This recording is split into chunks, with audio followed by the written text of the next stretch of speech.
special day, we are honored to be joined by esteemed dignitaries from various fields. So without further delay, I would now like to invite all our distinguished guests to kindly join us on the dais.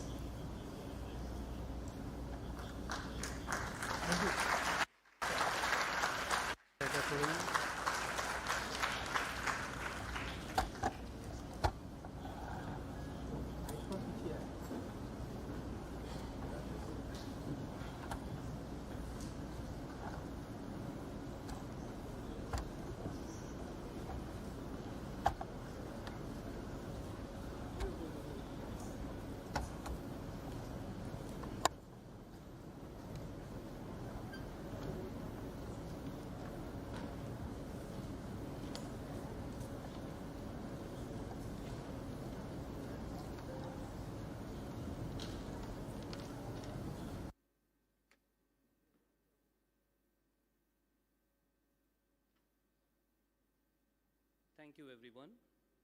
Now we will felicitate our dignitaries. I would request Director General Sir of National Council of Science Museum to felicitate our dignitaries.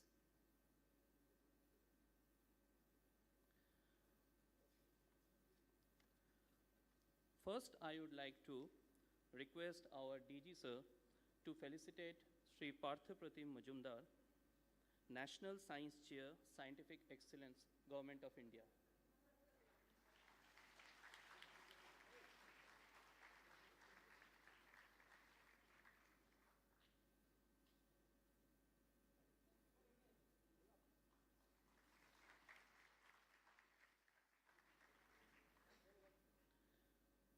Now I would like to request our DG Sir to felicitate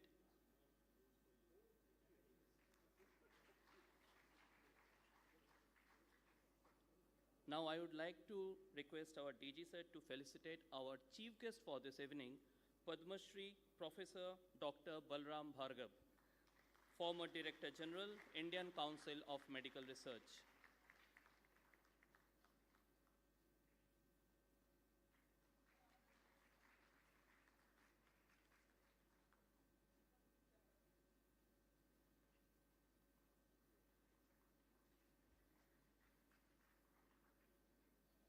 I would now like to request our DG Sir to please felicitate Dr. Kunal Sarkar, Senior Vice Chairman, Director and Head of Cardiac Surgery, Medica Super Specialty Hospital.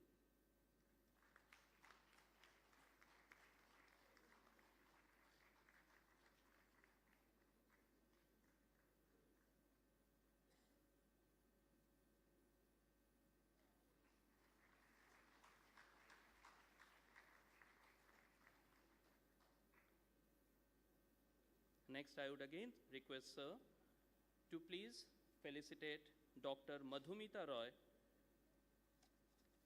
Dr. Madhumita Roy, ex-head of Department, Senior Scientific Officer, Environmental Carcinogenesis and Toxicology, Chittaranjan National Cancer Center, Kolkata.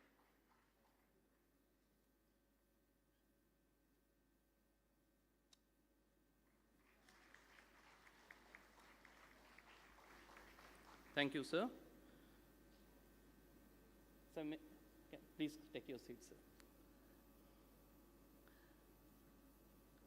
Now I will request our Deputy Director General, Sir, Sri Samrendra Kumar, to please felicitate Dr. Roger Highfield, Director, Science, SMG, London.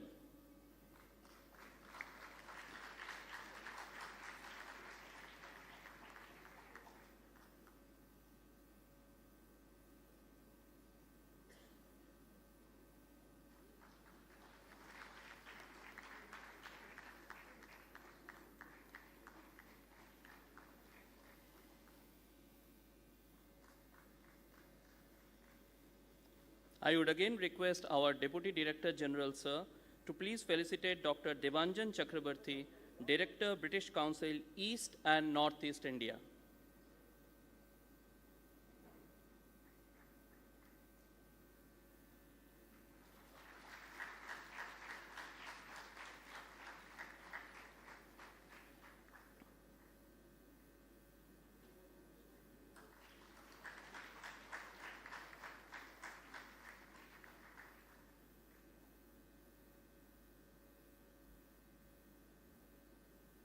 Now I will request our Director, Science City, Sri Anurag Kumar, to felicitate and welcome Director General Sir NCSM.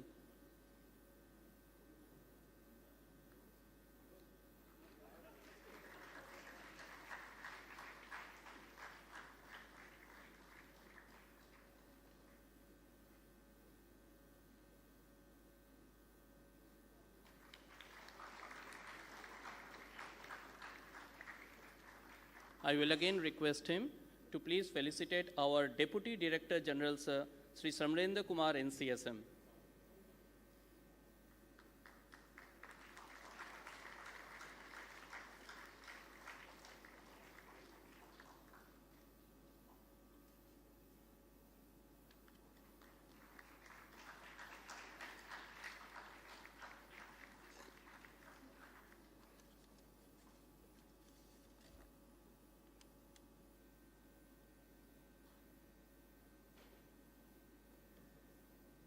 Now it is time that I request all our dignitaries to light the ceremonial lamp and formally begin the event on a positive and sacred note.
Thank you, everyone. Now, it is my privilege to request Sri Arijit Datta Chaudhary, Director General, National Council of Science Museum, to please give his welcome address. Sir.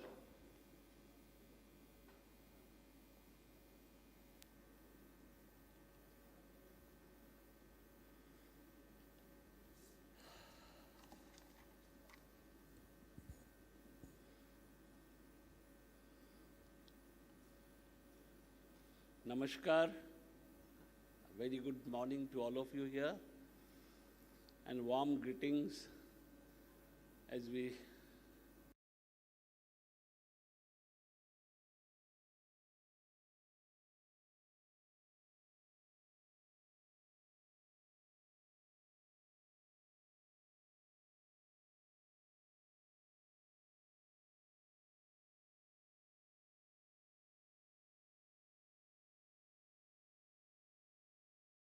commence a new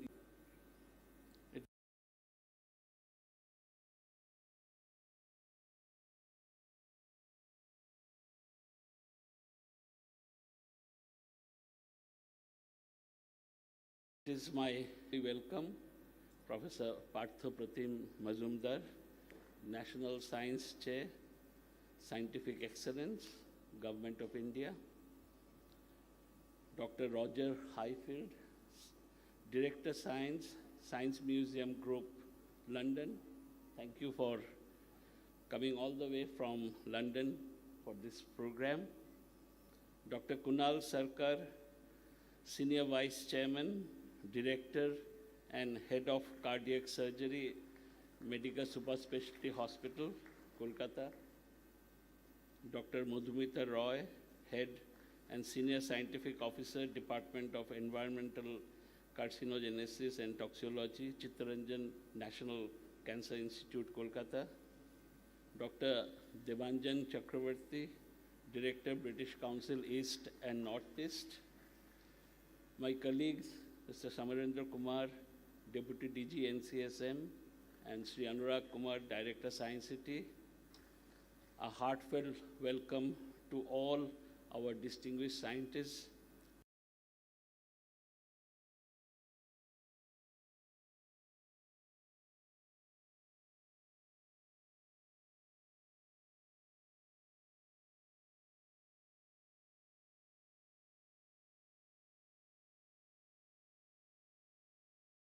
researchers, guests.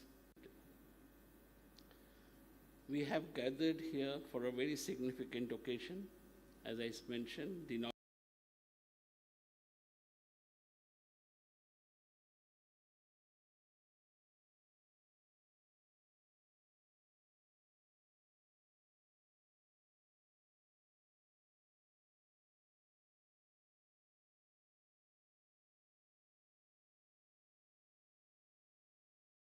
inauguration of the ship feels incredibly natural. Both our institutions share the same mission to bring science to the people and make it relatable, engaging, and impactful. This isn't the first time that we are collaborating. We have opened an exhibition in 2019 on superbugs, the end of antibiotics, an exhibition that traveled across India, 4 metro cities, reaching to thousands of people and creating the much needed conversations about antibiotic resistance, a growing crisis that threatens global health. Its impact was truly remarkable, and especially for the young visitors. Similarly, building on the momentum of the previous exhibition, Vaccines Injecting Hope was developed, as my colleague was mentioning, right in the midst of the COVID-19 pandemic, where extensive interactions happened between my colleagues in NCSM as well as the Science Museum Group in UK. And through this collaborative effort, we could launch this exhibition initially in Delhi. It then traveled to Nagpur, Mumbai, Bangalore, and finally reached Kolkata. And I hope this exhibition will bring in a lot of youngsters to see this exhibition. I also urge students from the medical field to also come and visit this exhibition. I'm sure there'll be a lot of new learnings, and also we'll be able to cherish the efforts that our scientists, our medical fraternity has taken for developing a vaccine here in our country. And we are extremely fortunate that we have with us today Professor Dr. Balram Bhargav, who spearheaded this vaccine development program in our country at the height of COVID-19 pandemic. We have, and many of us, we were closely watching the TV news and different programs which happened during the COVID. We have seen him interacting, and I think the amount of effort he and his team has taken has saved lakhs and lakhs of lives in our country. This exhibition would not have been possible without the support of the partners. Welcome UK, ICMR, the British Council India, and of course the dedicated team from NCSM and the Science Museum Group London, who have worked hand in hand in developing this exhibition. I'm also glad to inform that very recently we have signed an MOU with the Science Museum Group, and we expect to do many more collaborative programs in the years to come. I think these 2 major exhibitions have created immense confidence amongst both these organizations, and we are keen that we take this forward so that we come up with more meaningful exhibitions which will be relevant for the global public at large. Very recently, as part of this collaboration, a team from India interacted with the Science Museum group team, and several people visited UK last month to continue in this interactive activity. I'm sure similar collaborations, similar interactive activities will continue, and it will benefit both NCSM and the Science Museum group. With these few words, I once again welcome all of you here today. After this inaugural program, we'll be visiting the exhibition. I request all of you who are here to share your experience, pass on a good word about this exhibition, so that, especially for the young children who have come from different schools, please share this with your friends so that they can get an opportunity to come and see this exhibition. Inform your parents, your teachers, and I'm sure the purpose for which this exhibition has been developed would be met only when youngsters like you come and visit and go back with some new knowledge. Thank you once again, and I wish a lot of success for this exhibition here in Kolkata.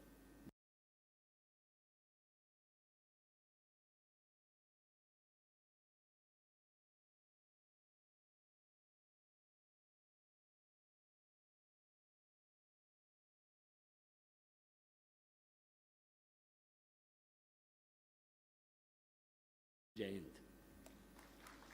General Sir, Sri Samrendra Kumar, to give an overview of this exhibition and other collaborations with SMG. Thank you.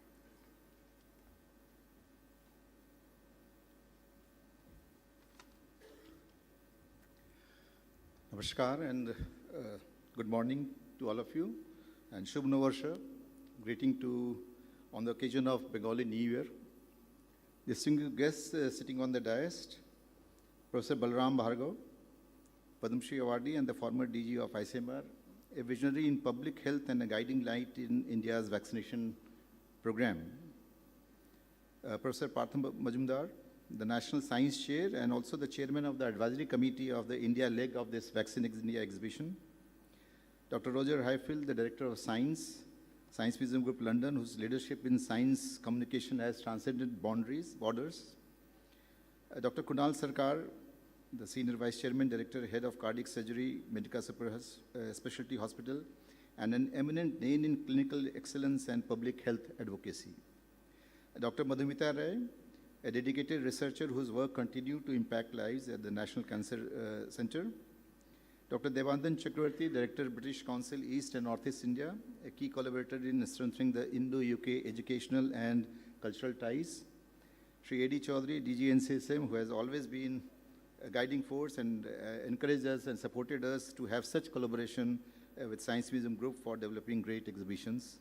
And my colleague, Sri Anurag Kumar, Director, Science City, Calcutta, whose tireless efforts have brought this exhibition to life here in this iconic Science City space. Distinguished guests, ladies and gentlemen, my dear colleagues from NCSM, young friends and friends from the media. It's really a pleasure for me to be here, and I'm extremely delighted to be present for this momentous occasion of the last leg of the inauguration of this Vaccine India exhibition, of which I was a part from right from the beginning when in year 2021, we started to discuss about this exhibition and how it translated, and then in 2022 in November, we opened this exhibition. So I remember those days where we have been talking how to develop this exhibition, and in the exhibition Injecting Hope the name came little later, because it started with, the exhibition name was called Hunt for the Vaccine. And then because in 2021, when we were discussing that, it was called Hunt for the Vaccine. But by that time, when India was progressing and under the leadership of Professor Balram Bhargav and the entire team of ICMR, people were working on India's vaccine. So then we changed that exhibition name, Injecting Hope, and I think it was liked by this whole group, because there are 3 exhibitions with this name, one in India, one in UK, and one in China. So the UK exhibition leg is also ending in April I think, we went to Glasgow, Edinburgh. It is ending in Edinburgh, the fifth leg of that exhibition. So this exhibition is more than a display. It is a celebration of science, collaboration, and the indomitable human spirit in the face of crisis. It is a tribute to countless scientists, researchers, health workers, institutions across the globe who came together to combat one of the most challenging health crises of our times, because we have lived this COVID period all along that. We are immensely proud of the journey of this exhibition, which started in New Delhi, and then moved to Mumbai, then moved to Nagpur, then Mumbai, then Bengaluru, and now it is coming to Calcutta after traveling several kilometers there. We have seen that this exhibition has been seen by 18.3 lakh visitors so far till Bengaluru. And we hope that we'll cross 20 lakh, means 2 million people when this exhibition ends in Calcutta. And furthermore, it has reached out to more than 26.5 lakh people through our digital and social media network. So it's a big platform. It's a big achievement for the exhibition that a lot of people have seen this exhibition either physically or through digital media. And it is spreading awareness, igniting curiosity, and reaffirming trust in science. This overwhelming response is a testimony to the power of public engagement in science. It highlights the vital role that museums, educators, and communicators play in making complex scientific concepts accessible and relatable to all. As the exhibition continues its journey, we are thrilled to host it here in Calcutta, a city renowned for its rich scientific legacy and inquisitive spirit. We hope it will inspire young minds, inform citizens, and encourage critical conversations around science and health. We'll have a lot of programs during this 5-month period and probably go beyond that. And we will invite schools students, medical college students. In fact, I have got the feedback that when the doctors have seen from AIIMS, sir, when they especially went to the Delhi exhibition, they were thrilled to see this exhibition. And in fact, in Bombay, when the doctors saw that, they told that they have never seen such kind of very interesting aspects of the vaccines and how the things works there together, how the virus and everything works there. So it is for all. It is for not only for the students, young mind, but it is for all people across. I would like to take this opportunity to thank our partners, the Science Museum Group, the London, the British Council, the Wellcome Trust, the ICMR India, because at that time they were really helpful in developing this exhibition. We have got a lot of artifacts from them, and several collaborating exhibitions and individuals in India. For their continued support and vision, together we have created a platform that informs, educates, and uplifts. Some names which I cannot forget that, which comes to my mind when I look back to the days when we are developing and curating this exhibition. Dr. Balaram Bhargava, who has given his voice for one of the piece here in the exhibition. Dr. Priya Abraham, at that time he was director NIV Pune. Dr. Pragya Yadav, Dr. Nivedita Gupta from ICMR. And you will not believe that if you have seen a film called Vaccine War, all these people have been described there because they are part of that film, The Vaccine War, and it was very well narrative for that. There are several scientists, workers, COVID warriors, and general public whom we interacted with them, collected a lot of materials from them, and they became part of this exhibition. When you see this exhibition, you'll come to know this. From Science Museum Group, we have a very dedicated team led by Sir Ian, Dr. Roger, who is here, who has written a piece in our brochure also. Mr. Sheldon Paquin, Ms. Helen Jones, Ms. Salini Narayan, who is here in the audience, and a lot of people from the British Council. Dr. Devanji is already there, and other people, and several curators, designers, and communicators who were part of this exhibition. I really thank to them for being part of this exhibition and helped us in curating this exhibition. We have several things coming up next. And I hope that this journey continues, the bond between the Science Museum Group and NCSM to continue further. And the strengthening of bond is very important, that we have something in mind. Probably it will be narrated by Dr. Roger. Hopefully it's there. As we inaugurate the exhibition today, let us celebrate the triumph of science, the resilience of humanity, and the hope that vaccines have brought to millions. I would like to urge the people of Calcutta to visit this exhibition and experience the journey of life. And I hope when you go back with this, when you see the exhibition, you will go back very good memories, and probably a lot of memories which were there at that time, which will be forgotten, but you will love to know what the science talks about. It's really a story of science of the vaccines. Thank you once again, Jai Hind, and I hope that you'll enjoy the exhibition. Thank you.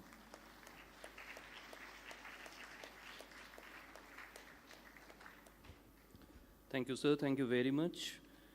Now, in order to know that the views of Director, Science Museum Group London, Mr. Roger Highfield, I would like to request him to come, but before that, I would like to introduce him to the audience. Roger Highfield was born in Wales, raised in North London, and became the first person to bounce a neutron off a soap bubble. He was the science editor of the Daily Telegraph for 2 decades and the editor of the New Scientist between 2008 and 11.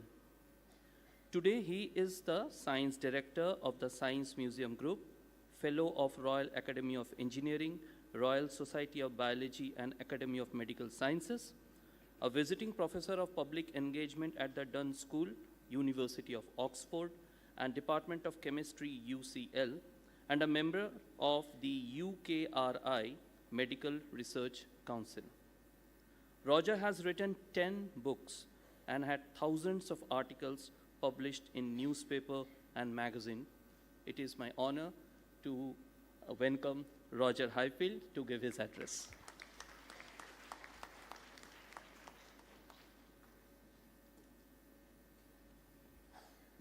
Thank you. What a lovely welcome. Well, it's been my first trip to the City of Joy. In fact, I only arrived in the small hours of yesterday, and it really was a joy, actually, when I visited the Burla Industrial and Technological Museum yesterday, and I was delighted to see a Vaccines Injecting Hope bus parked outside. That's the first one I've seen in the wild, and it's a wonderful example of the creativity of our partners here.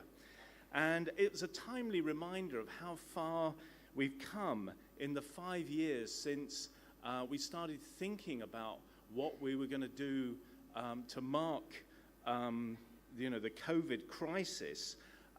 We launched a major collecting program at the start of the pandemic in the Science Museum, and as we've heard, then ideas started to crystallize about what exhibition we should hold. It became Hunt for the Vaccine, and then Injecting Hope, and Vaccines Injecting Hope here. And of course, we wanted to describe how the world went on this extraordinary journey when it was thrown into turmoil by a virus on the borderline of life that's only 125 billionths of a meter across. And we wanted to talk about how the starting pistol was really fired when China released the genetic code of the virus in January 2020, and vaccine teams around the world started to develop a way to deal with the virus. Clearly, India played an absolutely central role, not least because it's the home of the mighty Serum Institute. And I must admit, I put my skills as a writer to good use. I wrote something like 130,000 words of blogs recording the ins and outs of the development of the pandemic. But the exhibition is not just about the code and the spike protein and the efforts to create vaccines to prime the human immune system. It's a brilliant example of what's possible when science storytelling and collaboration, international collaboration, collide. And thank you so much to Mr. Chowdhury, to Sam Kumar and everyone at the National Council of Science Museums who've been absolutely brilliant partners. Thanks also to the British Council, Dr. Chakrabarti and the British High Commission, and to the Wellcome Trust who funded the international aspect of this project. And the hope was that it was going to be seen by another 2 million people, and that hope has been way exceeded by reality. As the chair of the advisory board for the UK edition of what we called Injecting Hope, thank you to Shahid Jamil of Ashoka University for his advice on the board. And of course, here we are in Science City on the last stop of a 5-stop tour in India. We've had 4 venues in China, we've had 3 in the UK, And I think at the end of all of this, this remarkable exhibition will have been seen by something like 5 million people. So that's well in excess of the Wellcome's target. But there's even more, because it will go to Brazil as well. As has been alluded to by some of my colleagues here, we've done a range of projects with India very firmly in our minds at the Science Museum Group. Illuminating India, we've heard about superbugs on antimicrobial resistance, of course Injecting Hope, and our Energy Revolution Gallery, and we've signed an MOU recently with the National Council of Science Museums, so I'm sure that even more and even better is yet to come.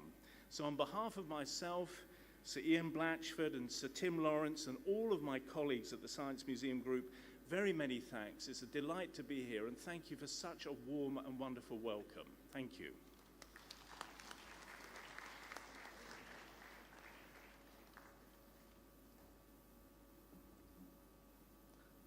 Thanks a lot. Now we have heard about the experience of this exhibition from the people from museums. Now we are going to listen something from doctors. To begin with, I feel delighted to welcome Dr. Madhumita Roy. Now, she is a distinguished scientist and the leader in the field of cancer research. Dr. Roy is the head and senior scientific officer in the Department of Environmental Carcinogenesis and Toxicology. She retired as assistant director from Chittaranjan National Cancer Institute, Kolkata. With a focus on environmental carcinogenesis and the toxicological aspects of cancer, Dr. Roy's pioneering work has greatly contributed to understand the environmental factors influencing cancer development, with particular emphasis on arsenic calamity in West Bengal. She has led several research projects aimed at identifying carcinogenic agents in our environment and their implications for public health, and their preventions using dietary factors. Besides cancer chemopreservation, she also looked into the potential of these phytonutrients as chemo-enhancer. She has published over 100 research articles in reputed international journals and has written 2 books published by Springer and several book chapters. Please put your hand together to welcome Dr. Madhumita Roy.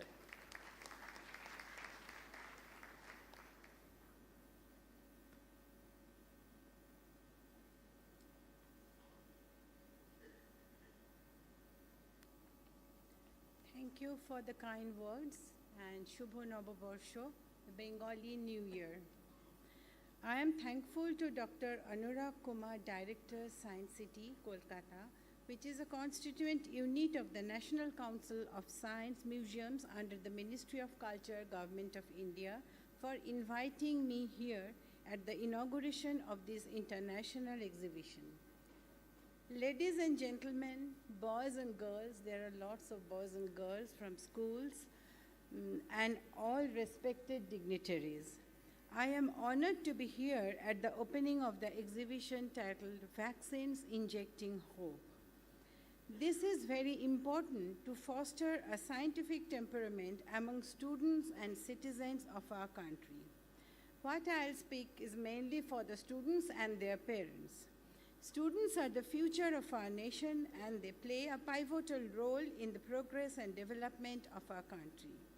They are the next generation of leaders, innovators, and problem solvers, and their education and development directly impact our nation's future. Students actively contribute to the development of the nation through their participation in various fields, including science, technology, business, and arts.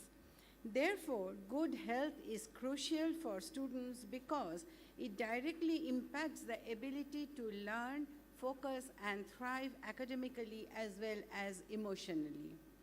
Now coming to the title of the exhibition, Vaccines Injecting Hope. So what are vaccines? In a lucid language, a vaccine is a medical product that helps our body fight disease by stimulating our immune system. Vaccination is a simple, safe, and effective way of protecting us against harmful diseases before we come into contact with them. It uses our body's natural defenses to build resistance to specific infections and makes our immune system stronger. Vaccines are vital for averting future pandemics because they train the immune system to recognize and fight off specific pathogens like viruses, bacteria, etc., before they cause severe illness. By developing widespread immunity through vaccination, we can reduce the spread of infections and protect vulnerable populations from severe complications. Thus, they are crucial for averting future pandemics because they develop widespread immunity through vaccination. In a simple language, I can say that harmless versions of a virus or bacteria are introduced into the body, triggering an immune response without causing illness. This allows the body to develop memory cells that can quickly recognize and fight off the actual pathogen if it encounters later. When a large percentage of the population is vaccinated, it is much harder for an infectious disease to spread, and this is known as herd immunity. During the COVID pandemic time, we are talking about herd immunity, when it will come.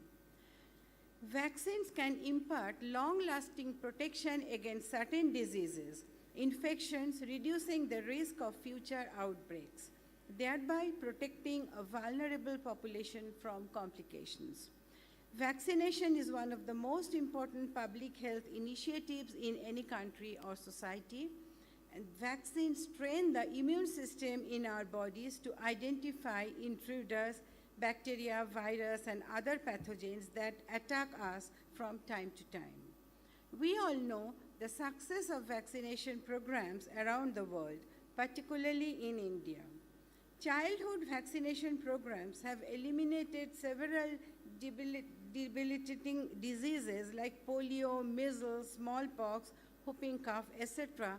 These are caused by viruses, and diphtheria, tetanus, tuberculosis, etc., caused by bacteria. The childhood vaccination program in India has been so successful that we have been able to eliminate many of the diseases almost completely. Biggest success story is the elimination of the deadly smallpox disease. In recent times, we have seen the effectiveness of vaccination for COVID-19. The rapid response by the government of India in rolling out vaccines for COVID-19 saved innumerable lives. In case of cancer, the situation is a little bit complicated, which has made it more difficult to develop vaccines to prevent cancer. Viral infections are responsible for the development of several cancers, and preventive vaccines play an important role in reducing the risk. Several vaccines have been developed that can prevent HBV and HPV infection, and as a result, protect against formation of HBV and HPV-related cancer. As for example, cervical cancer and head and neck cancer can be caused by HPV, that is human papillomavirus, whereas liver cancer can be caused by hepatitis B virus or HBV.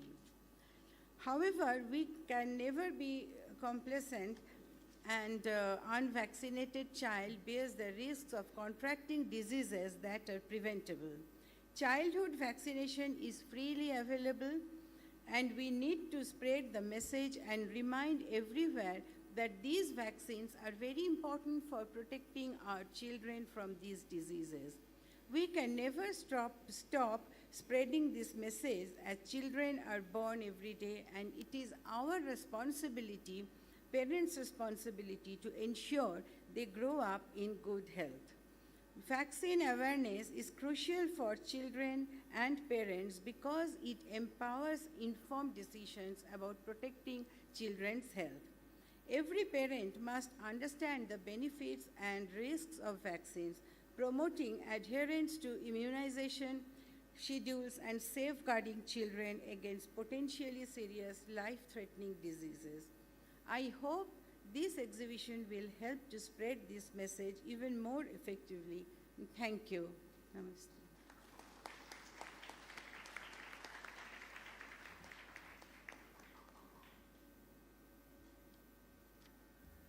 Thank you, ma'am. Thank you so much. Yes, it is very true that vaccines has been a game changer, not only in the past, but it will be in the future.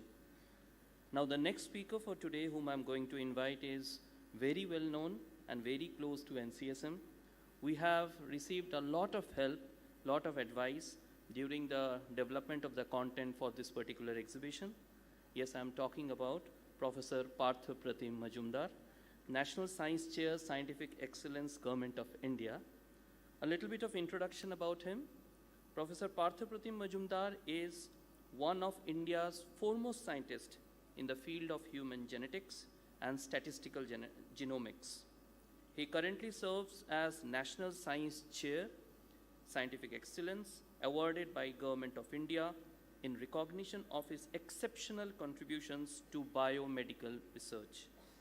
He was the founding director of the National Institute of Biomedical Genomics, NIBMG, and has held key positions at the Indian Statistical Institute, ISI, Kolkata, and Indian Institute of Science, Education and Research, ISER.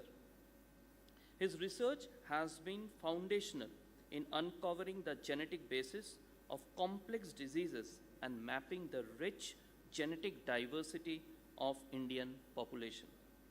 Professor Majumdar is an elected fellow of all three major Indian science academics, as well as the World Academy of Sciences, TWAS, and the International Statistical Institute. He is the recipient of several prestigious awards, including the G.D. Birla Award for Scientific Research and the TWAS Biology Prize. It is really my privilege to request Professor Partha Pratim Majumdar to deliver his address. Thank you, sir.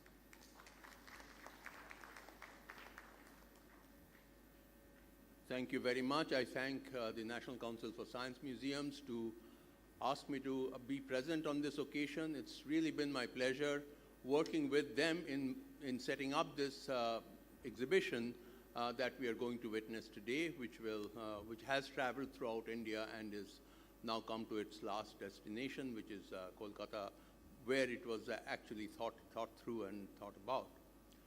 I want to start with a little bit of personal reminiscence. Turn of the millennium, year 2000, many of us know that there is a newspaper in Calcutta, published from Calcutta, called The Telegraph, that brings out on every Monday. It used to be a pull-out, no longer. Space for science is reducing in national newspapers, which is a shame. But at that time, there was a pull-out called Know-How in The Telegraph, and they had asked some of us to write what we thought about the future or what would happen in the millennium. I wrote an article, and the first sentence that I wrote in that article was, I'm lucky to have been born with antibiotics and vaccines around. That was the first sentence that I wrote. Last year, we mounted this exhibition called Superbugs, which is all about antibiotic resistance of microbes.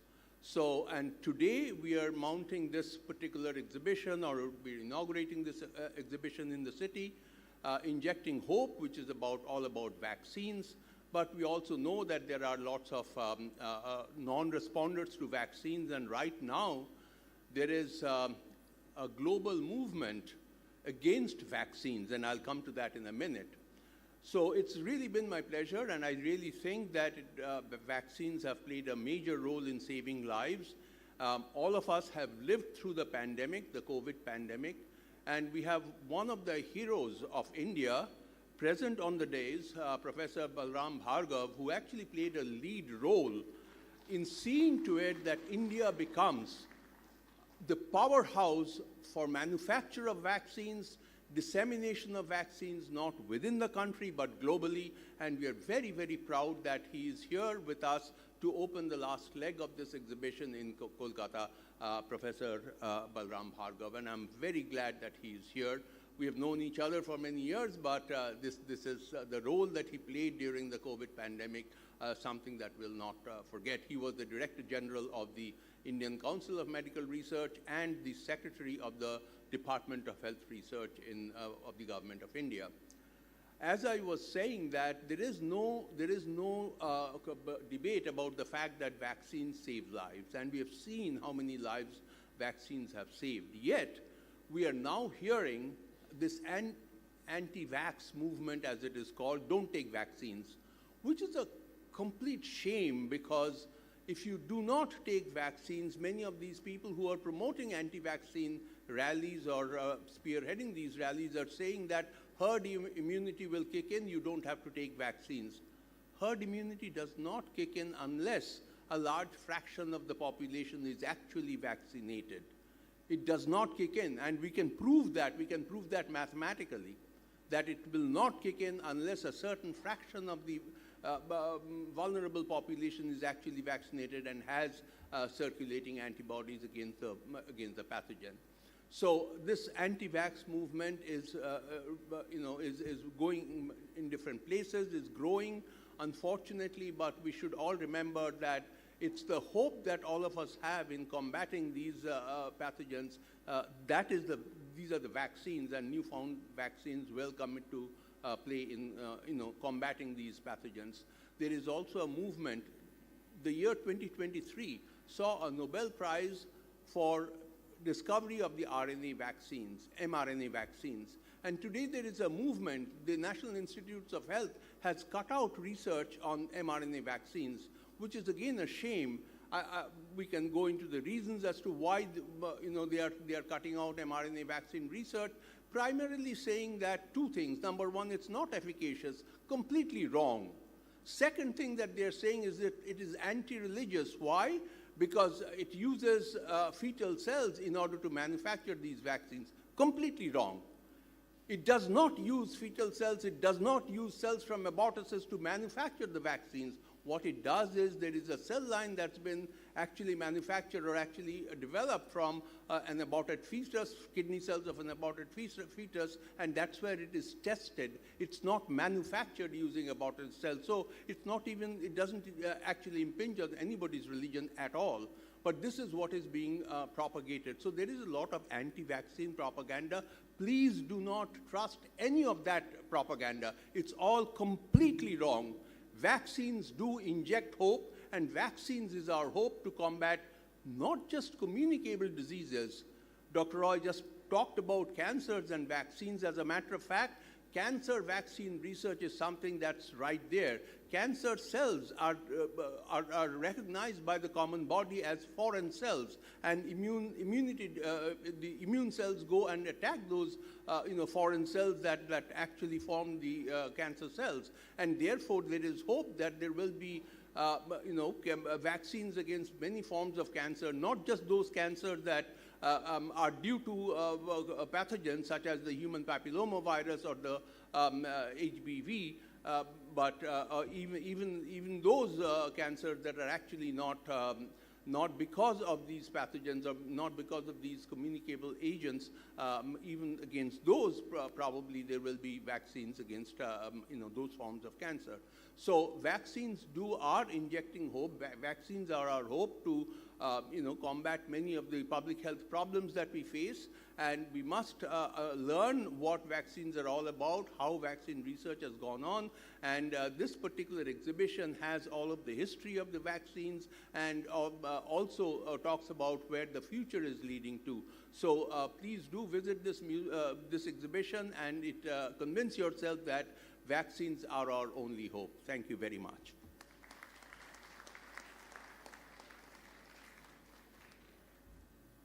Thank you, sir. Thank you very much. Yes, vaccine hesitancy has been a big problem, not only in the past, but in the present time, and a lot of effort is needed to remove it. During the making of this exhibition, we thought that in order to communicate the message of the exhibition to the masses, we must employ different mediums. And one of the strongest medium is art. We have got a big art sculpture, which is really fantastic. You must all see that in this exhibition. And a big thanks to British Council who supported us for this. And the person is with us, Dr. Devanjan Chakraborty. He is the Director, British Council East and Northeast India.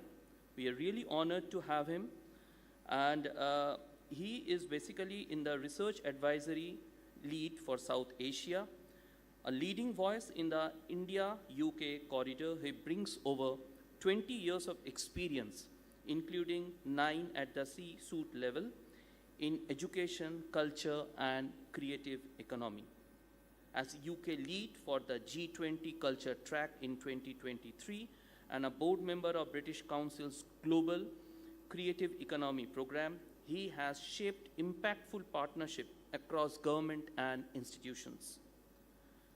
Sir has spearheaded landmark initiatives such as the creative economy mapping of Durga Puja and a multilingualism study aligned with National Education Policy 2020, a PhD from the University of Reading. He is also a former journalist and a strong advocate for educational reform through media, with his film English for All garnering over 70,000 views.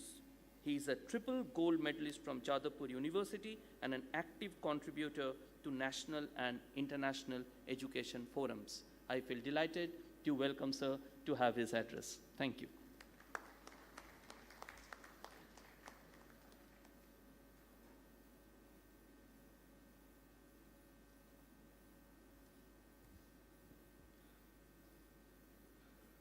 Namaskar, and even as I speak, we are taking over to good afternoon. So, good afternoon. শুভ নববর্ষের আন্তরিক প্রীতি ও শুভেচ্ছা জানাই সবাইকে.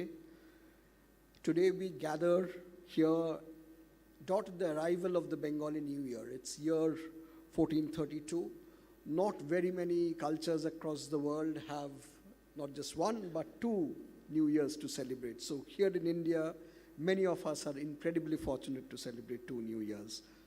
And across the globe, cultures embrace the new year with a sense of hope, which makes today the perfect backdrop to unveil vaccines now, injecting hope, for this city of Calcutta and its resilient people. So let's give a big round of applause to our main partners who have made this possible. Thank you to National Council of Science Museums and Science Museums Group. My heartfelt thanks to the National Council of Science Museum, represented by the remarkable Orijit Dr. Chaudhary, Director General, and Mr. Samrendra Kumar, Deputy Director General. You clearly understand the gravity of scientific curiosity, and trust me, Kolkata appreciates you more than an engineer appreciates Wi-Fi. And a very special thanks for this morning's initiative to have a sign language interpreter to make this program so much more inclusive. Many of you in this audience would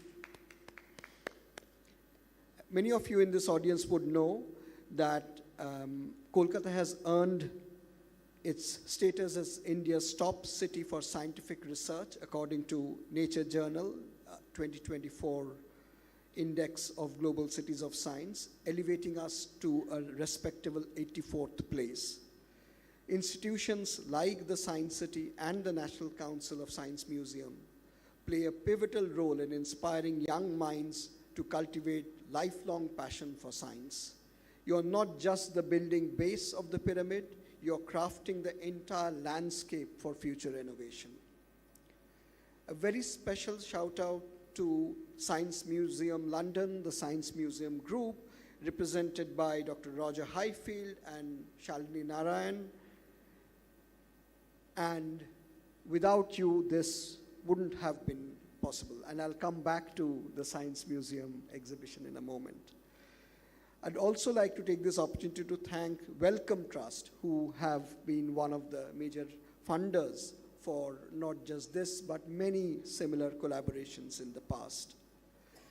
The impact of this particular exhibition has won the main brains behind this initiative significant awards. I was delighted that Dr. Samrendra Kumar was awarded the Senior Fellowship from the Science Museum Group. And his name is there with none other than absolute luminaries in the field. And I was there in London last summer when Sir Ian Blatchford picked up the award from India Global Forum for being one of the outstanding institutions for forging India-UK cultural relations through science. So today is a wonderful opportunity to celebrate your honors, sir. Now turning a page to our creative collaborators, the Delhi-based sculptor Sushank Kumar and London-based playwright Nigel Townsend.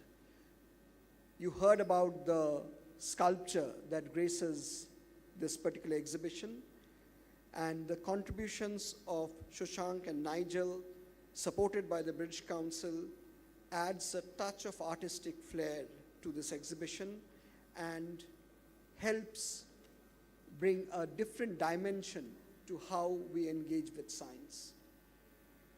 These works of art reflect the global challenge of vaccine development through personal stories of resilience. This exhibition in particular was a highlight of British Council's India-UK Together Season of Culture, a fantastic celebration of 75 years of India's independence by both our nations, showcasing the enduring cultural bonds that unite us while confronting our shared values. This particular traveling exhibition, as we have heard, has already impacted nearly 2 million lives directly, and through social media we are nearing about 3 million people across India. And it's traveling to 3 countries to begin with: India, the UK, and China. This is really a monumental achievement. It's like the Olympics of exhibitions, just with slightly less running and sprinting. Now let me reflect briefly on some of the key junctures in the India-UK health partnership that support the India-UK roadmap, and this exhibition also throws a light on the bigger story. India and UK have just developed not one malaria vaccine, but 2. The collaboration with Serum Institute of India has led to the COVID vaccine and has been administered to more than 1.3 billion people worldwide. The India-UK collaboration to the contribution of Gavi, the Vaccine Alliance, has an impressive £1.65 billion commitment between 2021 to 2025. There's also the game-changing meningitis vaccine, the first to tackle type X. And not to forget the work of the Coalition for Epidemic Preparedness and Innovation, CEPI, on numerous vaccine initiatives. As we look forward to the horizon, our vision remains fixed on creating fair, sustainable, and effective health systems that prioritize prevention over treatment. Because let's face it, who wouldn't want to avoid a trip to the doctor? With due apologies to Kunalda here. In conclusion, let me share a very personal reflection from my visit to the vaccines exhibition in Science Museum in London. I was very lucky enough to be guided around the exhibition by Shalini here, who's sitting in the second row. Among the artifacts on display was a very ordinary laptop, Dell laptop, just like the one I use at work. Beside this laptop was an image of that very laptop on a desk overlooking a quaint garden.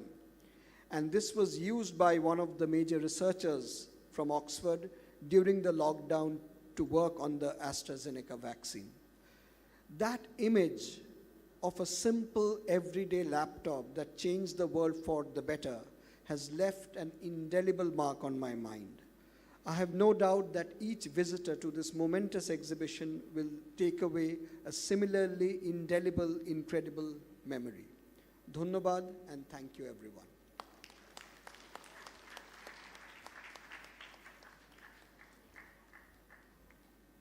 Thank you, sir. Thank you very much. Well, we all know that whenever we wanted to deliver a strong message, we need big influencers. And we are really happy, delighted that one of the person whom I follow a lot, I am talking about him, and he is going to deliver his address next. Yes, I'm talking about Dr. Kunal Sarkar, Senior Vice Chairman, Director and Head of Cardiac Surgery, Medical Super Specialty Hospital. To know a little bit about our speaker, he born into a technocratic industrial family in Kolkata. His father, late Bibhuti Bhushan Sarkar, migrated from Chittagong after being imprisoned for being a part of Surya Sen's Chittagong armed constabulary raid. One of the leading cardiac surgeons of India and the past president of Indian Association of Cardiothoracic Surgeons, IACTC, he is the leading exponent of coronary bypass surgery and complex adult cardiac operations. Currently, he is the Senior Vice Chairman and Chief Cardiac Surgeon of Medica Hospitals Private Limited, Kolkata, and Chairman, Kolkata Heart Foundation. He was the Vice President and Chief Cardiac Surgeon of Narayana Rudalaya Group of Hospitals from 2001 to 2012. Rabindranath Tagore Institute of Cardiac Sciences, Kolkata, India. He, along with Dr. Devi Sethi, nurtured a startup into one of India's largest cardiac programs, trained and worked in cardiac surgery in UK, London, Liverpool, Hull for more than 10 years between 1986 and 1996. He is a national scholar and recipient of 11 medals in surgery, including the gold medal. As we all know, he is an avid debater since school and college days at St. Xavier's Collegiate School and Medical College, Kolkata. He founded the Calcutta Debating Circle, which hosts Calcutta's Festival of Spoken Word, which is the largest debating festival in India. He pursues healthcare concerns and policy discussions, speaks across the country on different issues, and contributes to publication in English and Bengali. He has been on the forefront of public awareness during the pandemic across Bengal and national media. He has been one of the most prominent spokesperson in the Bengali media during the pandemic and has recently published his much acclaimed The Sickness of Health, which narrates the journey of Indian healthcare. Please put your hand together to welcome Dr. Kunal Sarkar.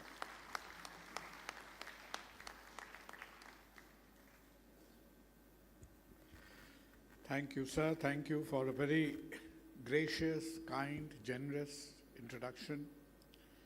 To all the dignitaries in the dais, you see, doctors who are generally considered to be stupid are not called in very serious scientific gatherings, but somehow a mistake has been made this afternoon, and for the next few minutes you have to live with this mistake. Now, science, you are in the Science Museum, and science is a very funny subject. And science is a funny subject simply because if you consider the first important discovery known in civilization, which was the discovery of fire, discovery of fire predates the origin of the modern anatomical human being by almost 1 million years. So science had evolved itself even before the modern anatomical human beings, the Homo sapiens, announced themselves in the planet. We were talking about vaccination.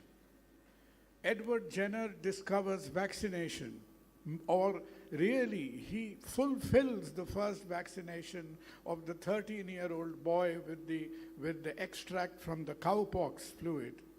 100 years before Robert Koch postulates how microbacteria causes disease. Leonardo da Vinci discovers and narrates the structure of the heart 120 years before William Harvey discovers circulation. So science has always been very provocative. Science has had a way of its own. And science, through vaccination, has once again expressed itself in how knowledge could equate itself with society.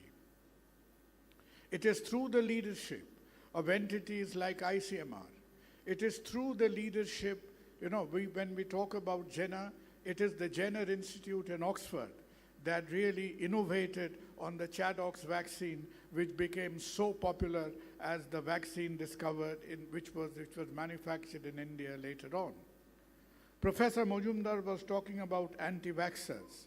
I think Edward Jenner had his share of opposition from the anti-vaxxers even in the early 18th century. So all that has been a part of life. But what has been the demand and the calling of Indian society is the way we have applied science to our lives, is the way we were able to execute and implement 200 crore vaccinations in India. What is important in the Indian society is how we have been able to vaccinate. The largest public vaccination program that happens anywhere on the face of the planet happens in this country. And to all of you youngsters, you live in a generation, you live in an era where digital technology through the AI generation, you see we are witnessing right in front of ourselves an amalgamation of science, where life sciences, data sciences, chemistry, physics, everything is really entering into a phase of fusion. We have talked about the mRNA vaccine. When the three-dimensional structure of the mRNA vaccine was stuck for months and months, it was through the AI algorithm that the three-dimensional structure of the mRNA vaccine was finally unfurled over a matter of 48 hours. It has been 40 years since the last antibiotic has been discovered, and one of the newest molecules that has hit the brands right now, I think the molecule is called Halicon, which is once again, it has been enabled by the three-dimensional protein structural analysis, which is AI generated. So science has got to come and meet the demands of life. And we in India have felt this necessity over and over again. A lot of work, Debanjan has referred to the malaria vaccine. A lot of work remains to be done with malaria vaccine, because one area of preventive health that we have not really excelled in is when malaria, after almost eradication, rebounded back on the Indian society. A lot of work remains to be done about prevention of tuberculosis, because when we talk about the 40,000 deaths that happens in India every day we lose 40,000 people in this country. And still, about 7% of deaths every day is due to tuberculosis, which is almost a forgotten and a very old-fashioned disease. We are still awaiting that how vaccines will make effective the prevention of dengue in India. It is a seasonal scourge. It comes back to us repeatedly. So once again, as we celebrate the great achievements we had during COVID, yes, COVID was frightening. Till, I think, 16th of January 2021, the first vaccination was done in India. The entire medical community was petrified because it is the first time in our lives we were facing a respiratory pandemic to which the human body had no immunity whatsoever. But as we emerge from the relative success of the vaccination, I think at every point we have to remind ourselves that the work that remains to be done. Professor Roy has already referred to you that vaccination is taking a completely different dimension through the cancer vaccination. Myself, from the cardiac domain, I'm very excited because Professor Majumdar will know there is something called the CRISPR technology. Through the CRISPR technology, we are looking at a very small molecule called CPSK9. And the CPSK9, when one day given as a single dose to an individual, will be probably a definitive cure for the hyperlipidemia from which millions and millions of people of this country suffers. So vaccination is moving away from the microbial domain into the metabolic domain, into the oncology domain. So times are very interesting and times are very challenging as the application of science extends itself. And for all of you youngsters sitting over here, India, through its evolution, somehow missed out on the Industrial Revolution. But I am absolutely sure that India will not miss out on this era of the digital revolution. And in India today, there is a project happening, like you have the vaccination, the vaccination campaign over here. Go back home, hit your laptops and find out on something called Adbhut Bharat. And in Adbhut Bharat, all the youngsters are getting together. They are coding, they are working at the algorithms. We have to have your ideas, and your ideas will have to be applied to this society. It is no good for us to throw fancy molecules, because at the end of the day, each and everything we do has to be applied to the life of the common man and make a difference to that common man when he wakes up tomorrow morning. We, in the field of applied medicine, this year India would have performed the largest number of heart surgeries done anywhere in the world. But still, for our population, we are doing less than half of what we are supposed to do. A lot of work remains to be done. The field of vaccination, the field of public health in India, as we are aware of the work cut out in front of us, let us feel proud, because we are a part of the country. When we became independent, you referred to independence. When we became independent, we had a life expectancy of 39 years. There is no other country on the face of the planet who in a matter of 7 decades have almost extended the life expectancy by 60%.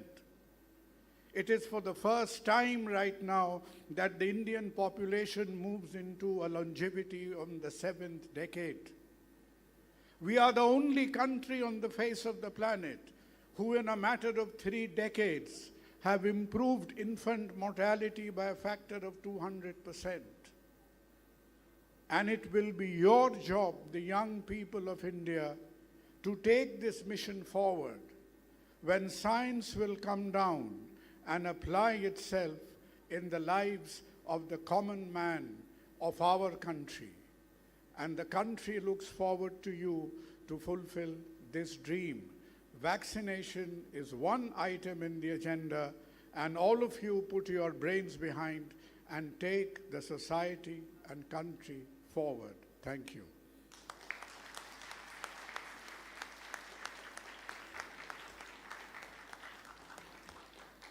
Thank you very much, sir. And yes, very truly said, we are looking forward to the next generation, the younger ones, because many things are dependent on you.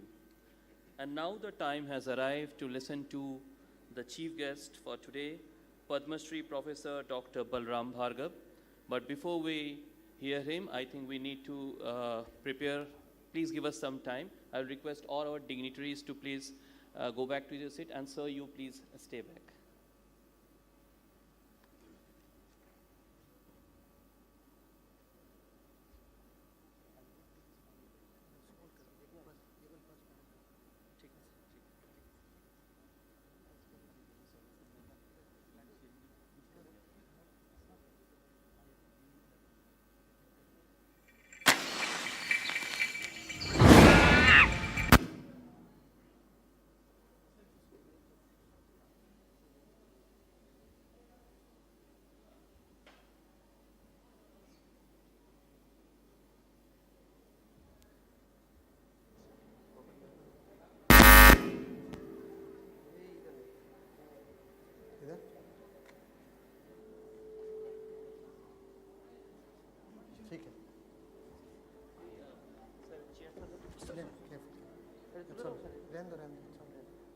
chair I hata, I'm standing, no problem. Okay, go ahead.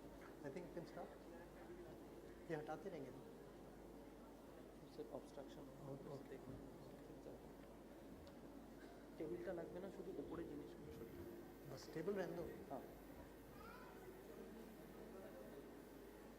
चलिए. Okay, please settle down. Now we are almost ready.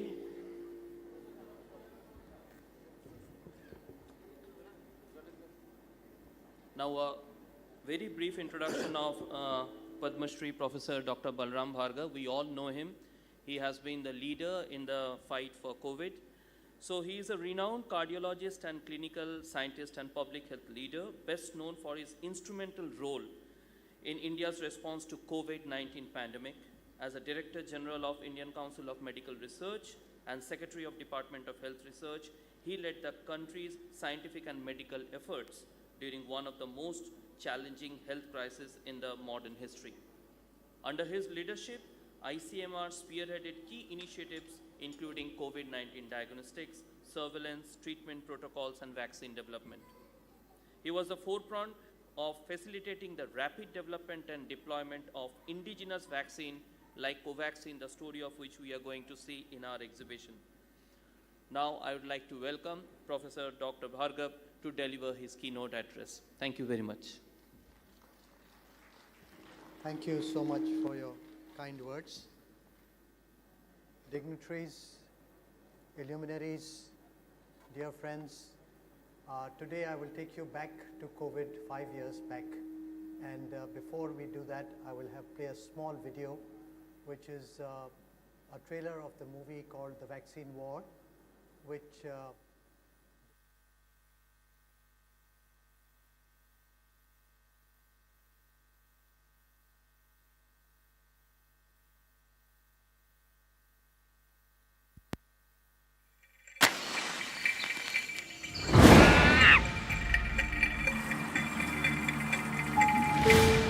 हाँ, सुना मैंने क्या हुआ।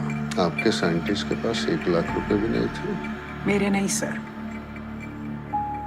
भारत के scientist. मैंने फैसला किया हम वैक्सीन बनाएंगे। तब तक हमारे लिए ये प्रोजेक्ट टॉप सीक्रेट रहेगा और नेशनल सिक्योरिटी। क्या इंडिया का मेडिकल इंफ्रास्ट्रक्चर 130 करोड़ लोगों की जान बचाने में समर्थ है? तो अगर एक्सपर्ट्स की बात मानी जाए, no, India can't do it. India can't do it, ये नैरेटिव कौन बना रहे हैं एंड व्हाई? हमें ये लड़ाई नहीं लड़नी है, हमारी लड़ाई वायरस के साथ। क्या ये वायरस नेचुरल म्यूटेशन है या रिवर्स इंजीनियरिंग से लैब में बनाया गया? वैक्सीन वैक्सीन वैक्सीन के अलावा भी हमारी कोई लाइफ है। वैक्सीन नहीं है ना तो लाइफ ही नहीं है। सृष्टि से पहले सत नहीं था, असत भी नहीं, अंतरिक्ष भी नहीं, आकाश भी नहीं था। We are all going to die. We are all going to die, I know. We're not going to die, girls. We are scientists. You know? हमारे लैब में हम लोग इतनी सारी औरतें क्यों? Because we are brave. We can do it. War है ये और हम सब सोल्जर्स। सोल्जर का काम होता है कमांड देना। किसकी कमांड? अपने जनरल की। कौन है आपका जनरल? इधर देखो, आज के बाद अर्जुन की तरह हमें सिर्फ मछली की आंख दिखनी चाहिए, सिर्फ मछली की आंख।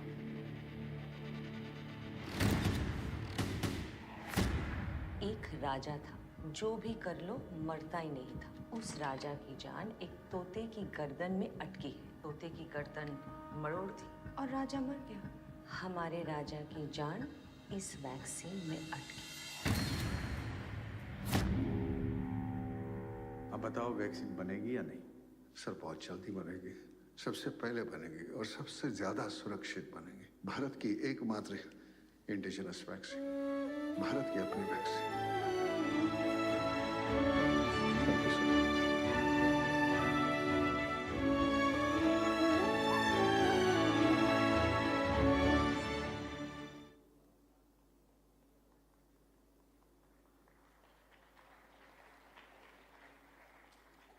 So I will request you to see the film. You will enjoy it. It is a tribute to our scientists, our women scientists particularly, who were instrumental in developing this vaccine. And in the next 15 to 20 minutes, I will tell you the story of how we tried to work on this vaccine. And is this working? Yeah. So I come from the Indian Council of Medical Research, which is one of the oldest science research bodies, which was established in 1911. And this was responsible for domiciliary treatment for tuberculosis, for the polio vaccine in the early 60s, the trial, protein energy, malnutrition, the trial of oral rehydration therapy, India's first test tube baby, the second one in the world, and also the double fortified salt, which has affected millions and benefited a large population. So this is the Indian Council of Medical Research, which started in 1938 with the Kala Azar. Nobel Prize for that was given to, for the malaria survey, Nobel Prize was given at that point in time, and the Kala Azar cycle to Lashminia Donovan in 1942, and they all worked with the Indian Council of Medical Research with its footprint of 27 institutes, 50 field stations, nearly 1,000 scientists, and more than 25,000 employees, technicians who have helped fight the population of India with several public health problems. So now, before I move to what happened, the Indian government approach to the COVID pandemic was science-driven. It was purely the connected with calibrated, proactive, and preempted and a graded response. So I take you back on the 31st of December, China announced 2019. China announced there is a peculiar virus which is killing a lot of its citizens. On the 7th of January 2020, the Government of India, WHO, Ministry of Health, ICMR convened a meeting that there is a peculiar virus which has affected countries like China and some countries in the West, and we need to work on this. So it was decided that we should start public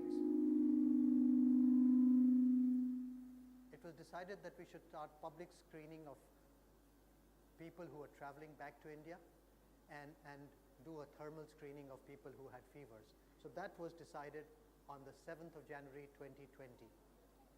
Now, 26th of January 2020, we had a medical student who traveled from Wuhan to Hong Kong, Hong Kong to Calcutta, Calcutta to Bangalore, Bangalore to Cochin, and then by bus to her hometown. And next day, she developed fever. 27th of January, we tested her, and she was found to be COVID positive by the regional laboratory in Alappuzha in Kerala. We had to retrace all the contacts right up to Calcutta who had traveled with her and isolate them at that point in time. The next day, we took the sample and confirmed it at the National Institute of Virology in Pune. And once it was confirmed as COVID-19, we declared it to the government that the virus has entered our shores. And that was a real point of worry at that point in time. And the government swung into action immediately. They formed several scientific groups under the cabinet secretary, then the group of secretaries meeting under the cabinet secretary, then the group of ministers meeting, and ultimately the leadership who was doing a meeting with all the chief ministers every 2 weeks, initially physically, and later on it was so the 10 COVID highlights that the ICMR has done are the countrywide scaling up of testing network. We had only one laboratory, National Institute of Virology in Pune, that was immediately scaled up to 3,000 laboratories. Diagnostic kits, and I congratulate the youngsters like you who developed diagnostic kits immediately in a matter of weeks. We had paucity of diagnostic kits. We asked the WHO, they gave us 10,000 kits for a population of 1.4 billion. These youngsters developed these startups and they developed these kits, and by February, March, we had enough kits, and by April, May, we were exporting them to many parts of Africa and East Europe and also to Europe. And we had asked China for those kits. They gave us a handful of kits and said, if you do not buy within the next hour, we will divert them to some other country. And many of them turned out to be faulty, and we had issues with those kits as well. So I congratulate the youngsters who developed these startups and these kits. So diagnostic kit self-sufficiency to 100%. We did the nationwide sero survey. I'll come to that. We developed the indigenous vaccine and the isolation of the virus, and also the preclinical animal studies and all the clinical research papers, and the diagnostic public health awareness advisories, and also the use of drones, which I will talk about. Here I want to pay tribute to one of my predecessors who developed the BSL-4 laboratory in Pune at the National Institute of Virology. Here, this was developed in 2010-11, where all the viruses are stored in a heavily guarded security, except the smallpox virus, which is only in Moscow and in Washington, D.C. The rest of the viruses are here, and they are stored in, and a repository is there. This BSL-4 laboratory is the first BSL-4 laboratory to be set up in Southeast Asia. The second one was the infamous Wuhan lab, which was set up in 2017. So again, salute the predecessors who thought about setting up a BSL-4 laboratory way back in 2010-11 so that we could fight this virus, culture the virus, and play with that virus to develop vaccines and also to develop treatments for the same. So we were the 5th country in the world to isolate the Wuhan virus. We were wanting the virus, but many of the international agencies were unable to give the virus to anyone because they had very limited stock. We had 15 Italian tourists who were visiting us in the month of February 2020, and they were traveling from Agra to Jaipur to Jodhpur and Delhi. And once they were in Agra, they developed COVID, and we were able to shift them all to Delhi. All the 15 tourists got their samples, cultured the virus, and we were able to isolate the virus. And once we had the virus, sky was the limit. This was on 9th of March that we had the virus with us in 2020, and we were the 5th country. We were the first country to culture the alpha virus, and then the beta and the delta virus, and they were all published in scientific literature. So this is the testing. In February, we had limited testing facilities, but the pandemic, the biggest advantage that we have in India was that our pandemic was about 3 to 4 months later than what was happening in the Western world. So we had that 3-month advantage, which we utilized, and I will talk how we utilized. In April, we developed the TrueNat test, which was the molecular testing, which was developed for tuberculosis, and we had tested more than 900 million samples, and all the tests were done at the cost of $1 or $2 per test. $1 for the rapid antigen test and $2 for the RT-PCR test. We were able to repurpose the RT-PCR testing, the portable one, which was used for tuberculosis, which was developed by young scientists in the 2010 at the Indian Institute of Science, later on funded by the CSIR ICMR Department of Biotechnology, got a WHO pre-qualification for TB testing in 2018, and we had more than 8,000 of those machines across the country, which were immediately repurposed by them in 2 weeks' time for COVID testing. And so this was very useful. Suddenly we had 8,000 machines available for testing COVID-19, and we also got BSL-2 laboratories in all our 550 odd medical colleges. So now, once we had the virus on 9th of March, before that we had several meetings of the group of secretaries and the group of ministers, and we were all talking what would be our strategy. We emphasized tremendously on them that please impose travel ban on all international travel, because we are not so well prepared in terms of infrastructure. We don't want the curve to go up like that. We want to distribute the curve so that we get time, so that we can spruce up our health resources. intensive care units, oxygen, masks, PPE kits, etc. So on the 10th of March, the Cabinet Secretary asked me that, can you give a suggestion on a piece of paper what should be the strategy for the nation for COVID-19?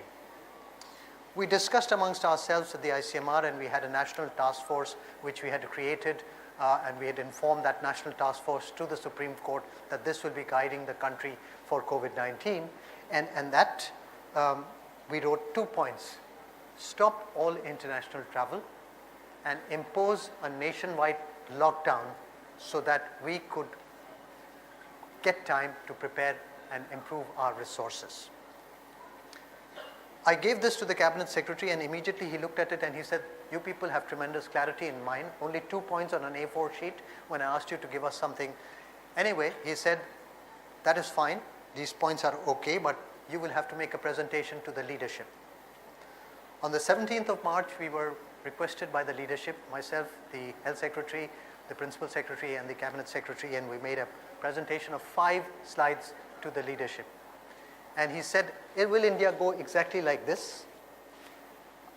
Because at that time, Italy was burning, United Kingdom had several deaths, there was problems in Iran, there was Sweden which was struggling with herd immunity and other issues. So it was a huge problem at that point in time. We told him, yes, we will go in the same direction, and if we get time, we will be able to develop our resources.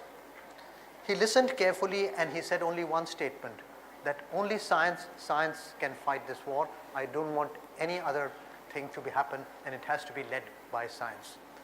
That was the end of that meeting, and the next day he imposed a public awareness, and 3 days later we had a nationwide lockdown for 9 weeks.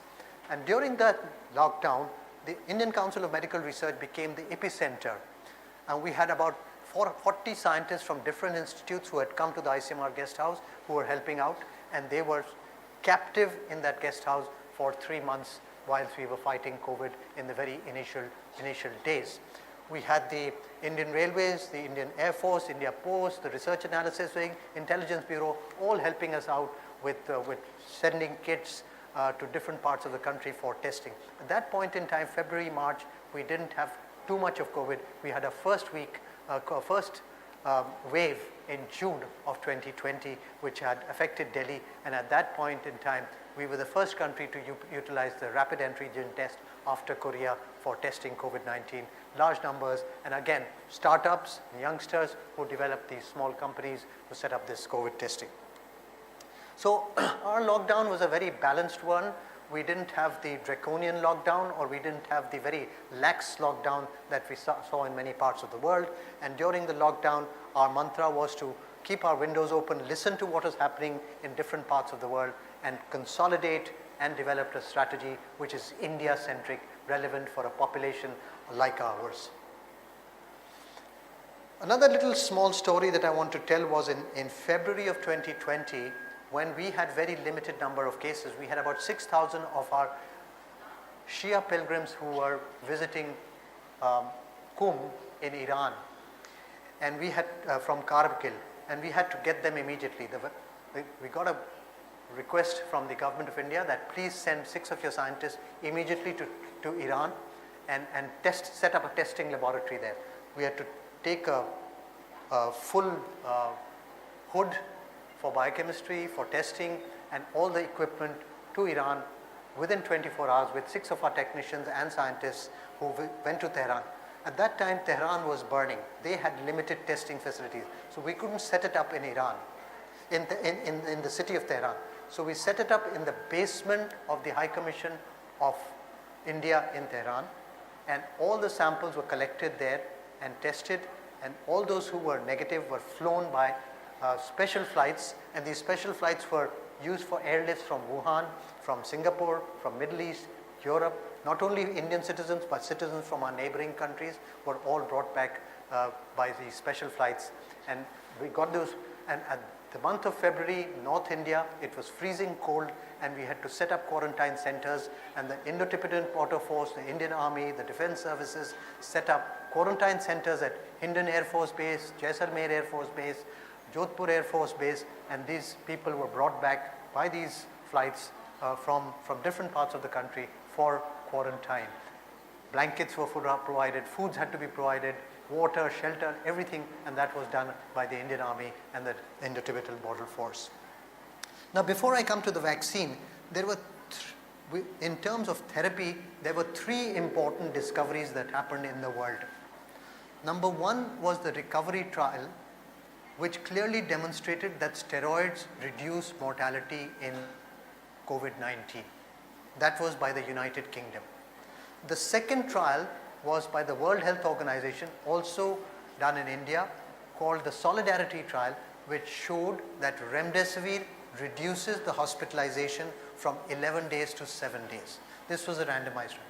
The third was a randomized trial which was done by India, which was done clearly, which demonstrated that in 39 hospitals across, during the lockdown, across the country, they were done in district hospitals. This randomized trial was not done in large research centers, but was done in small hospitals, and we clearly demonstrated that convalescent plasma did not lead to reduction in progression to severe COVID-19 or death from COVID-19. So convalescent plasma, which was being touted as the magic therapy in many parts of the world, including the United States of America, we clearly demonstrated to the world by a randomized trial that it is not working. And this was published in the British Medical Journal with 2 editorials clearly commenting on how India democratized research. Now, once we had the virus, we developed the antibody kit for testing the antibodies, and this kit was developed during the lockdown from Ahmedabad to Pune by road. People used to travel, the scientists used to travel twice a week, develop those plates of ELISA kits, and these ELISA kits were used for the sero survey. And in May, June, once we had the first peak in Delhi, it was shown that 99.3% of the population, it was only 0.7%. So 99.3% of the population was still vulnerable for COVID-19. We gave these results to the government of India. They were a bit upset about it, that how we are going to declare that everyone is still vulnerable. We said, please declare it to the whole population that 99.3% is still vulnerable, and promote the use of masks. And this appealed to the government tremendously, and we were able to use the masks. And again, here I would like to congratulate our citizens of India who listened to these advisories, who used the masks, and who followed all the advisories to the T and helped in preventing the pandemic. Now, the development of the vaccine. This was before we developed the vaccine, we had 2 pathways. One approach was to test the Chadox vaccine in India, which was the Oxford AstraZeneca vaccine, develop it in large quantities for the whole world. And the second was to develop an indigenous vaccine, which was called the Covaxin, and that was also developed in India. So when we had the virus on the 9th of March, we gave the virus to the Bharat Biotech International on the 31st of March, after signing an MOU and after an agreement. And then on the 1st of May, they gave us 3 vaccine candidates, which we tested on rats and developed and tested the safety, immunity, and also the dosage of those 3 vaccines. Then we had done some hamster studies and also showed, and this is all happening during the lockdown. Then we had to test them in monkeys. Now, at that time, there was a lockdown. There were no monkeys available. There have been no breeding facilities in India for monkeys, and this problem of animal activists. So we couldn't we had to capture those monkeys from the wild. Now, we got permission from the government to capture 20 monkeys for the study, and we couldn't capture them in the cities because there was no food, there was no lockdown. They had moved to the forests. So we went to the forests on the Telangana border, Karnataka border, and in a matter of 2 weeks, we captured 20 monkeys. We got those monkeys to the BSL-4 laboratory in Pune. We tested them for their health. We did their x-rays, we did all their biochemistry, and once we found they were healthy monkeys, we took them up for the studies. Now, these 20 monkeys were then, at that time, we also received few phone calls and letters from animal activists that Dr. Bhargav, I am told that you're going to capture monkeys. I told them, no, I am not going to capture monkeys. I had already captured them. So I said, I'm not going to capture monkeys. Ashwatthama Hatto, the same story. So that we captured those had already. And we studied these monkeys at the ICMR NIV Pune. Now we had to give them the virus inside the bronchioles. We vaccinated those monkeys, and then we had to anesthetize those monkeys and do bronchoscopy and give the virus. Now who will do the bronchoscopy of the monkeys during the lockdown? We immediately, by an Indian Air Force plane, we flew one of our pulmonologists from Delhi to Pune, again in the ICMR guest house in Pune, and we got two scientists from CTC Pune from the Army Hospital. They also sent their pulmonologists. They stayed with us for 4 weeks till these experiments were over. So anesthetized monkeys, vaccinated monkeys, given the virus, and every day a lavage was taken from the bronchus to see whether the virus has grown or not. And lo and behold, we found that the virus is not growing in the vaccinated monkeys. And that was the turning point for all of us to realize that this vaccine is working in vaccines, in monkeys, and we could probably move to humans. So pre-pandemic, the vaccines were available for $2,000 per animal from China. And all the vaccines that have been tested on monkeys have been tested on monkeys from China, which have been exported to either UK or to the USA, and very few countries have limited breeding facilities for monkeys. During the pandemic, it was impossible to get these monkeys. After the pandemic, we found that each monkey was available for $20,000, and there was an alternate market created by Vietnam, Cambodia, and other countries. And fortunately, during the pandemic, we set up 2 monkey breeding facilities in India, one in Hyderabad and one is Pune, and which are fully functional, and we are breeding these monkeys, and we have enough resources of monkeys for testing for vaccines. So yeah, I'll come back. Yeah, so this was the paper which was published in the Nature, and when we sent the paper for publication to Nature, we had some people who had written from India to the journal that these were not from a breeding facility and this paper should not be published. India working against India, we have seen that story many times, and we demonstrated, we sent all the health certificates of all the monkeys, the x-rays and the biochemistry tests to the journal, and ultimately they published it. And then they had the phase 1, phase 2 and the phase 3 study which was published in the Lancet. So this is the timeline. Within 9 months we were able to develop the vaccine, and as mentioned very correctly, on 16th of January 2021, exactly 29 days after the West had started their vaccination, we started our vaccination program. Now, India is known as the pharmacy of the world, but now with the development of the vaccine, it is well established as a vaccine superpower with huge industries like Serum Institute and several other vaccine manufacturers in the country. We have demonstrated to the world that we are. Now this slide I like to show very often because this is 1947. This is Bombay Port, and that is the High Commissioner of Canada giving a box of medications to the first Health Minister of India, Rajkumari Amrit Kaur, at the Bombay Port. And this is after the Second World War, and this is nothing other than penicillin, one box of penicillin. And this led to the development of Hindustan Antibiotics and other antibiotics companies, and we were exporting antibiotics to the entire world. This happened in 1947, and in 2021, we exported the vaccine to more than 100 countries, including Canada.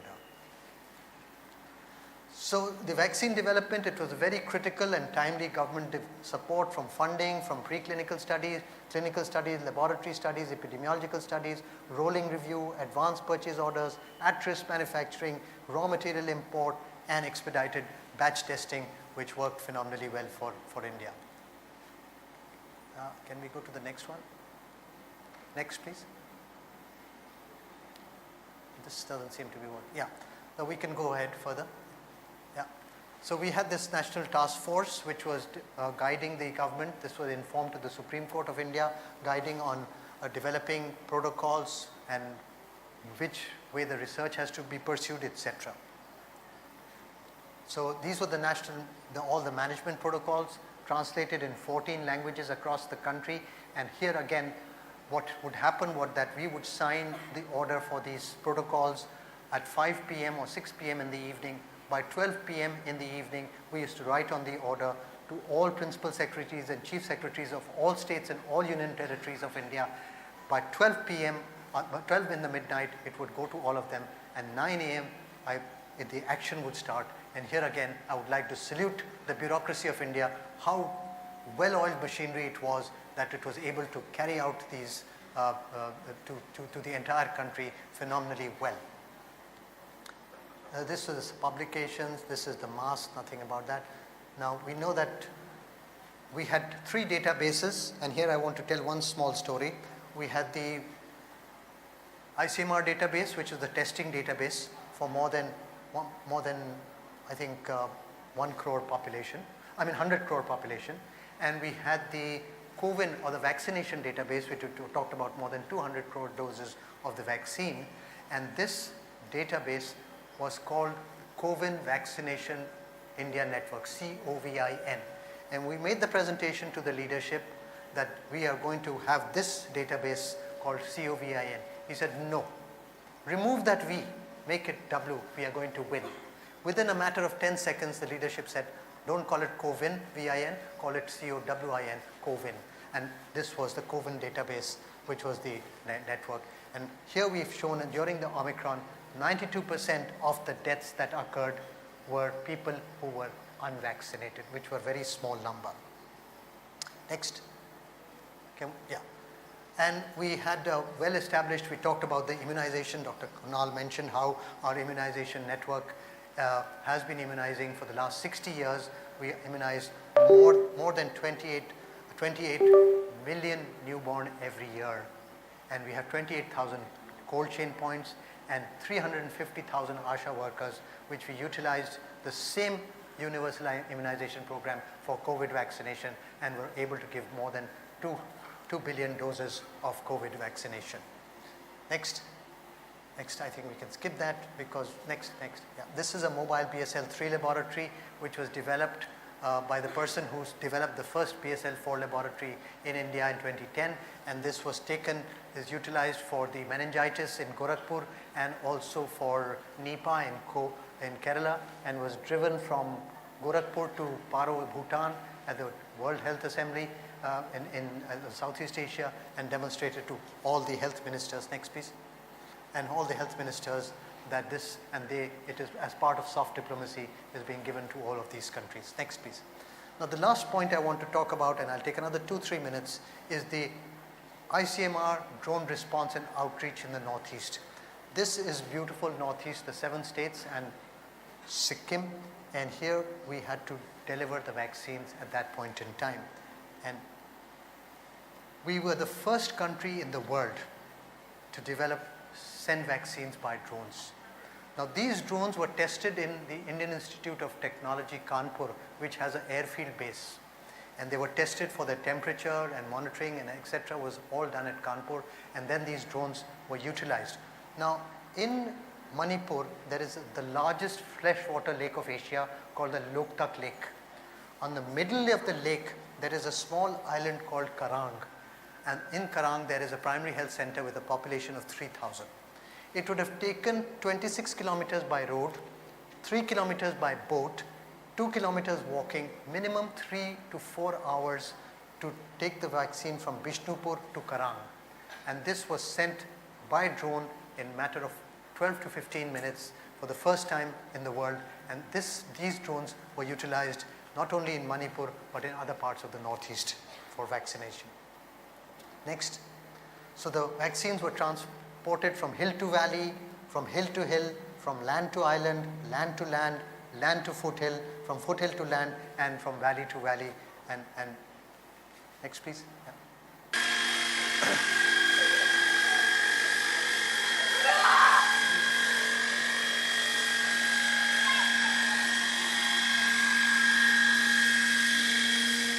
the helicopter has landed. You'll see now there's a release mechanism where the release is in. And you see the helicopter, the medicine is. So this is how the vaccine was transported, with the release mechanism left there and then picked up by the primary health worker and given the vaccination within a matter of hours. Next, please. So this is a small cartoon which one of my scientists made, that the virus has gone to a very small island and says that now the vaccine is not going to come here, and suddenly you have the drone coming with the vaccine. Next, please. I salute my 28 scientists and technicians who lost their lives during this COVID-19 and pay tribute to them and remember them for their very hard work and dedication for saving millions of lives of this nation and also of different parts of the world. Next, please. Thank you for your attention, because attention is the rarest and purest form of generosity. Thank you so much.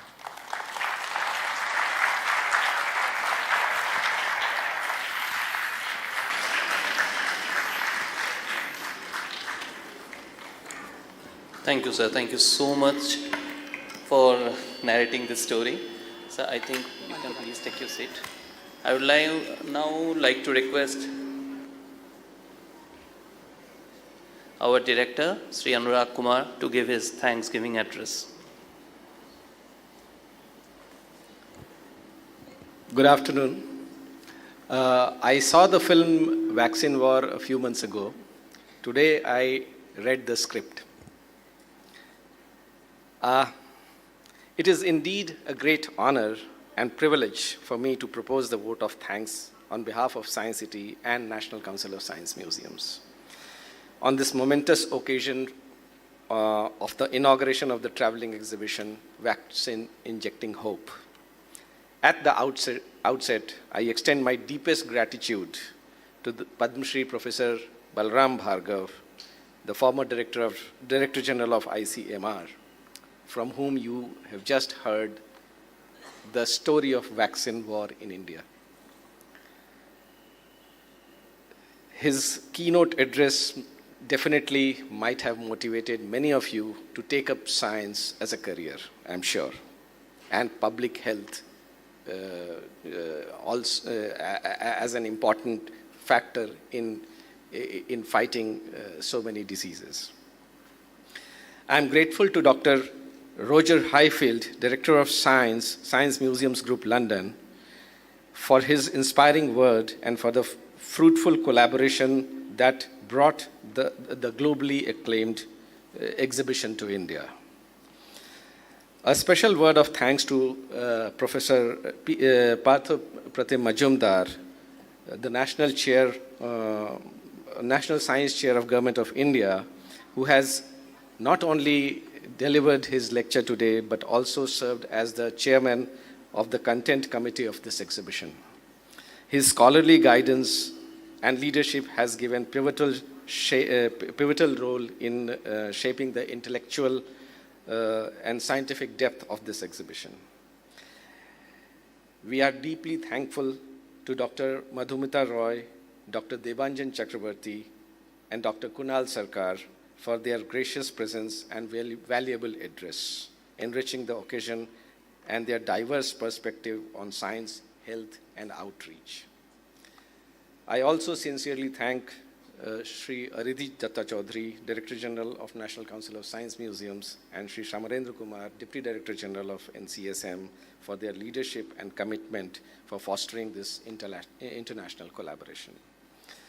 Well, there have been many people who have contributed to this exhibition, to the making of this exhibition, and it was really impossible for me to take names of all the individuals, but Mr. Samarendra Kumar has already taken a lot of names. So skipping the names, I would like to mention some of the institutions who have contributed to the success of this exhibition.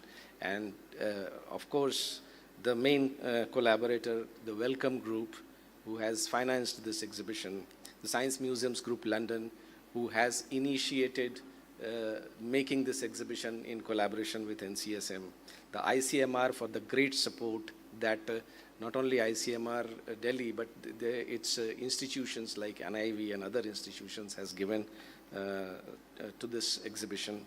The All India Institute of Medical Sciences for their support, the World Health Organization, the United Nations Development Program, British Council, and many other institutions and individuals who have contributed generously to the development of this exhibition. I also extend my thanks to the team of National Council of Science Museums and Science City for the technical support that they have provided for development of this exhibition and the setup of this exhibition at different venues. Finally, I extend my thanks to the print and electronic media and the social media for constantly supporting the cause of communication of science done by Science City and by NCSM and its units. Let the exhibition continue to inspire hope, trust in science, and global unity to face the challenges. Thank you once again. With this, we end the inaugural program here, but immediately after this, we'll walk down towards the exhibition hall. We have a mobile exhibition van waiting for us for flagging off, because that van has to leave immediately to go out of Calcutta to the rural areas. So we'll first flag off the van, and then we'll get the exhibition inaugurated formally. So you are all welcome to the exhibition venue. Thanks a lot.